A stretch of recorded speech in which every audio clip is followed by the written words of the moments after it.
Assalamualaikum warahmatullahi wabarakatuh. Perkenalkan, nama saya Dila Rahmiati, NIM 12050126068 dari jurusan Teknik Informatika UIN Suska Riau, kelas 3H pada mata kuliah Basis Data.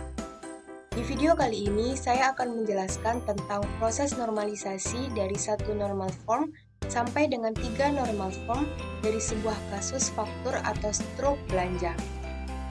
Nah, di sini terdapat tabel unnormalisasi atau tabel yang belum dinormalisasikan dari struk belanja, yang terdiri dari kode faktur, tanggal, kode pelanggan, kode barang, nama barang, harga, dan jumlah. Bentuk tabel unnormalisasi ini kita ubah dalam bentuk satu normal form. Bentuk satu normal form terpenuhi jika sebuah tabel tidak memiliki atribut yang bernilai banyak atau multi-valued atribut. Nah, suatu tabel dikatakan satu normal form jika dan hanya jika setiap atribut dari data tersebut hanya memiliki nilai tunggal dalam satu baris. Nah, jadi ini kita ubah tabel unnormalisasi ini ke tabel bentuk normalisasi 1 atau satu normal form.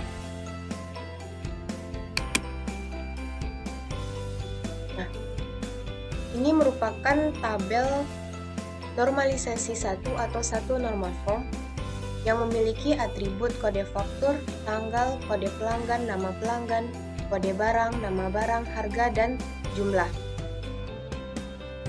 Di mana pada anormalisasi ini, setiap isian tabel yang kosong ini kita isi karena suatu tabel dikatakan satu normal form jika dan hanya jika setiap atribut dari data tersebut hanya memiliki nilai tunggal dalam satu baris.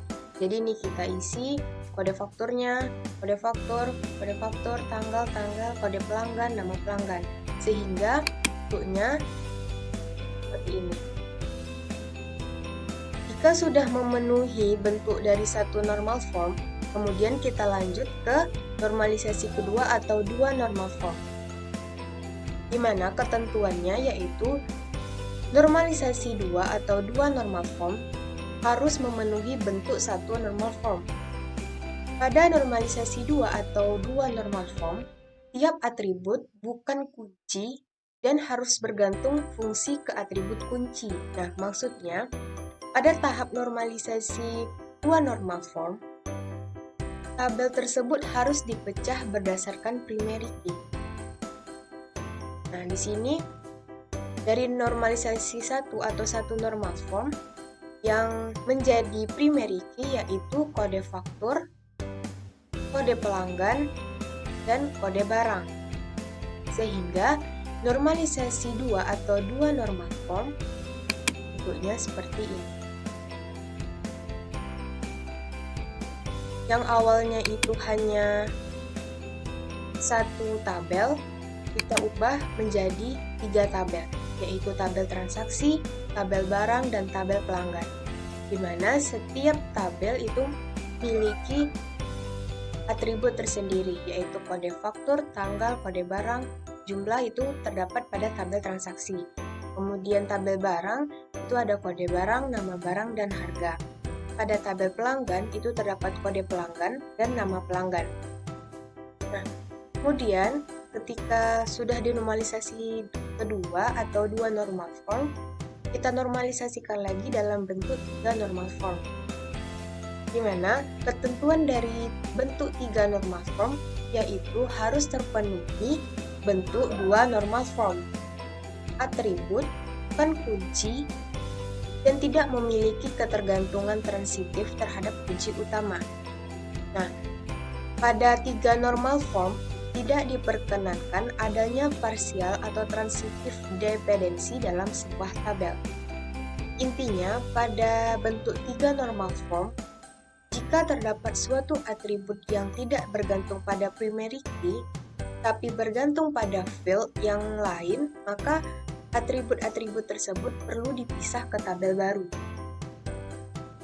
Nah, di sini pada primary key-nya kode faktur pada tabel transaksi, kode barang pada tabel transaksi, kode barang pada tabel barang, dan kode pelanggan pada tabel pelanggan.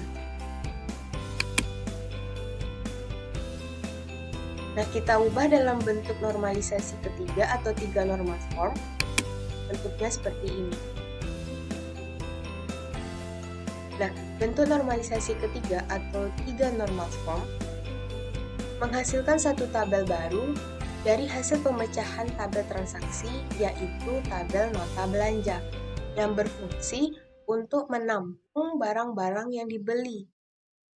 Di mana di sini kan ada harga pada tabel nota belanja, kemudian pada tabel barang juga terdapat harga. Nah, kolom harga pada tabel nota belanja itu digunakan untuk menyimpan harga barang pada saat proses transaksi. Jadi, meskipun kolom harga pada tabel barang berubah naik turun, nah misalnya nih Silver Queen ini harga pada tanggal 12 bulan 3 2021 itu 17.000. Bisa jadi di bulan-bulan berikutnya itu harga Silver Queen ini berubah menjadi 20.000 atau 15.000, bisa naik ataupun turun. Nah, jadi pada tabel nota belanja dengan kolom harga itu dia tidak ikut berubah. Jadi kolom harga pada tabel nota belanja ini dia berfungsi untuk menyimpan harga barang pada saat melakukan proses transaksi. Nah, kemudian tabel berikutnya ada tabel pelanggan. Ada kode pelanggan dan nama pelanggan. Di sini terdapat 4 tabel, yaitu transaksi, barang, nota belanja, dan pelanggan. Kemudian langkah selanjutnya itu kita membuat IRB. Nah, buat entry baru,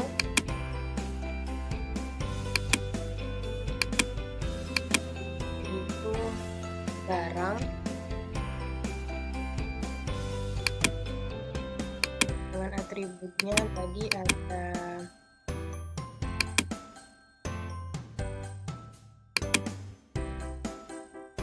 kode barang, nama barang, dan harga.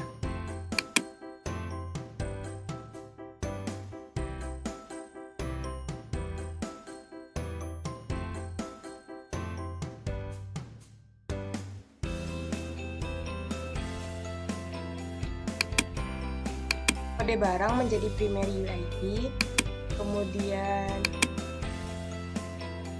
nama barang,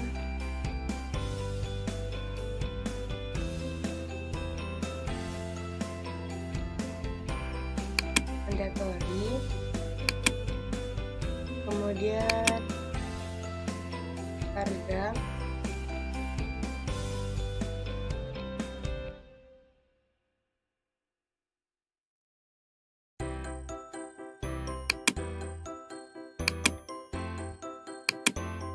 nah kemudian entitas nota belanja,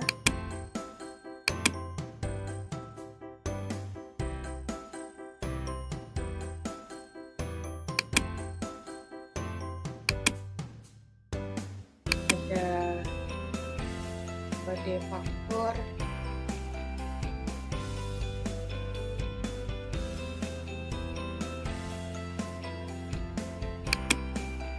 kode faktur menjadi primary UID pada entitas nota belanja, kemudian kode barang,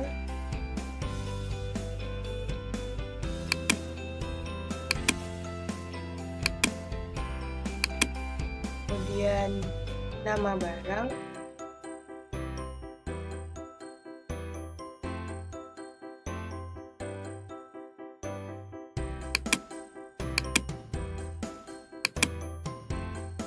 harga,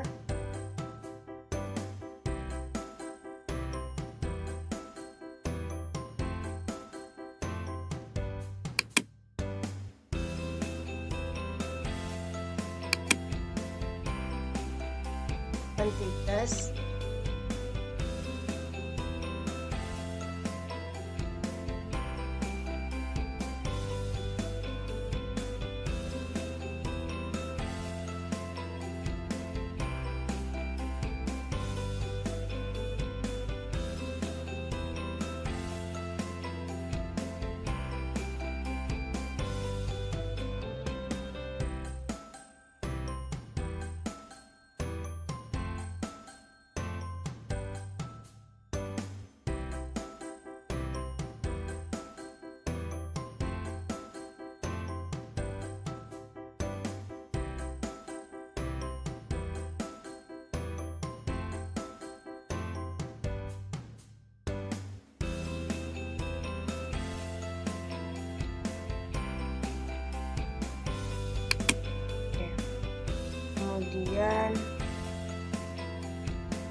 jumlah dan kuantitas ini juga mandatori. Oke. Nah, ini nota belanja, kemudian entitas baru lagi, yaitu tabel transaksi.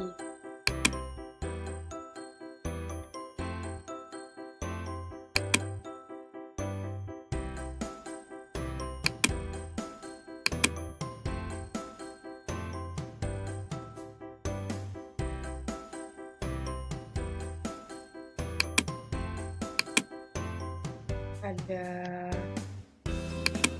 dua atribut, yaitu kode faktur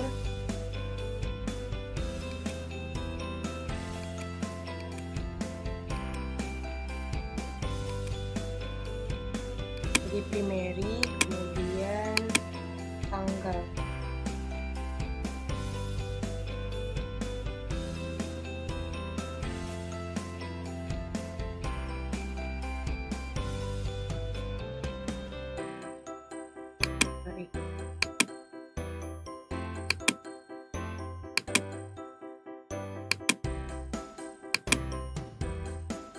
Kemudian entitas baru lagi, yaitu pelanggan.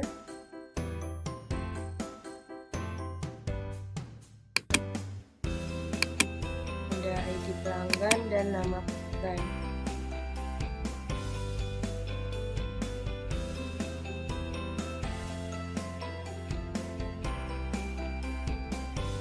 Jadi primary,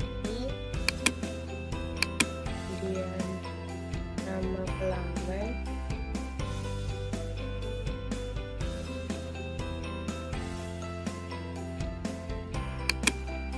ini mandatori. Nah, kemudian kita hubungkan dengan relasi dari entitas satu dan entitas lain.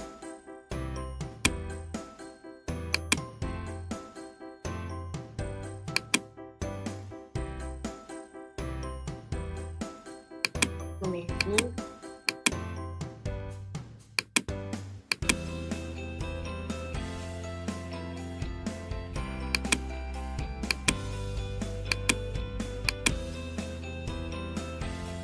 nah, kemudian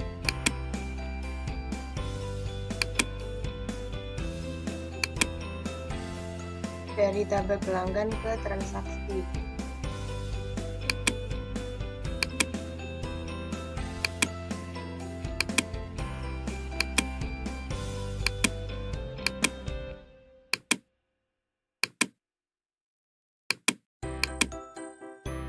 Nah, kemudian dari entitas transaksi ke nota belanja.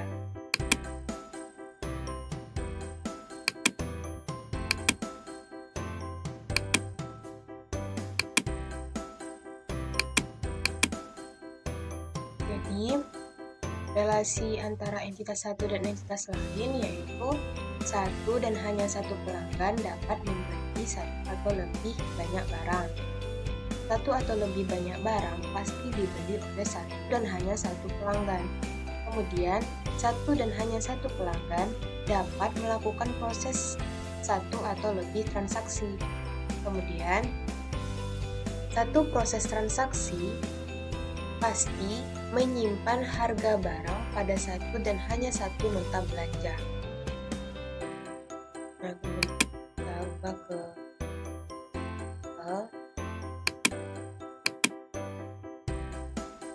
berikut adalah tampilan dari SQL model pada kasus struktur belanja. Sekian yang dapat saya sampaikan, lebih dan kurang saya mohon maaf. Wassalamualaikum warahmatullahi wabarakatuh.